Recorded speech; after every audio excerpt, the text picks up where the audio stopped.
Hey, what's up, guys? It's Film Geek here, and a couple of nights ago I watched Mozart and The Whale, starring Josh Hartnett and Radha Mitchell.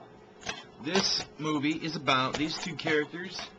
Both have various forms, or various degrees, I should say, of Asperger's disease.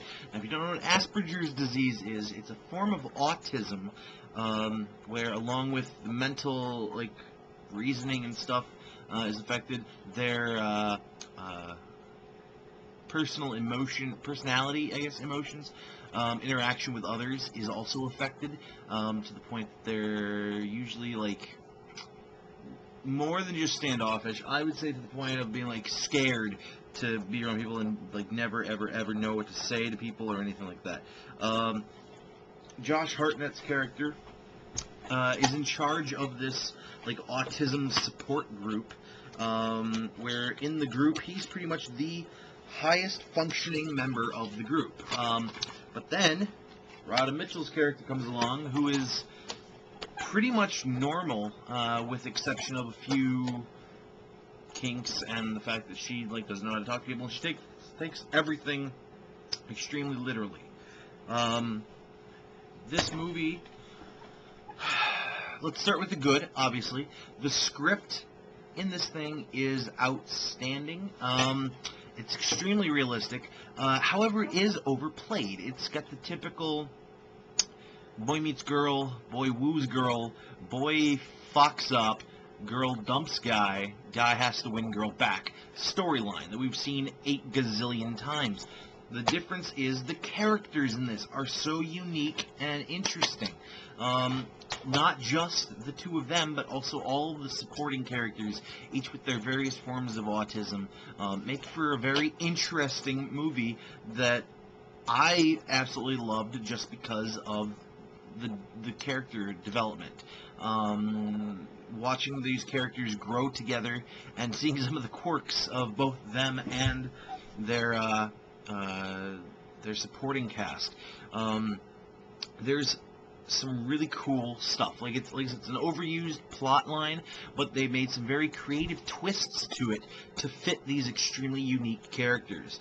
But that's where the good stuff ends. Josh Hartnett is a decent actor in this movie, but there are a few times where I think he went a little over the top with the role, and he became a little on the annoying side, which I know he's got Asperger's, so he's supposed to be kind of annoying, I guess, but I don't know, it felt like it was going up too far.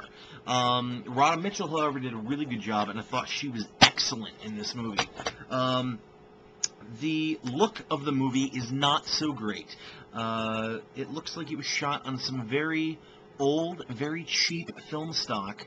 It's clearly film stock and not digital, which is a plus that they went for film, but it looks like they basically just bought a bunch of film ends. For those of you who don't know, when a movie shoots on film, if they've got film that's left over, they'll cut the end of it off and sell it back to the manufacturer and get some money back, and then the manufacturer will then sell those ends for very cheap. It looks like it was shot on ends. The editing in this movie is fucking terrible. There is no... Most of the scenes in this movie would have been great the way they're scripted, but the editing just didn't make a whole lot of sense. It was totally... There were places where it looked like they were editing mistakes. They cut, a couple of frames too soon or something. I hated the editing. The music was decent, but then, once again, going back to the look, I thought that there were a couple of spots where the cinematography looked really good, but then another spot, where the framing and movement was good. But most of the time, I was a little jarred by the camera. You want the camera to not really be there. You want it to just, tell the story. You don't want to know, oh, they're doing this angle. Oh, they're doing this angle. And part of that was the editing also, but basically a combination of the editing, the bad-looking film stock, and the piss-poor camera work in this movie made what could have been a really good movie really bad. I am gonna have to... I don't want to do it because I like the story so much, but I am gonna have to go ahead and give Mozart and the Whale a big whopping 2 out of 5. See it if you want an interesting story, but don't expect much in the way of visuals or editing.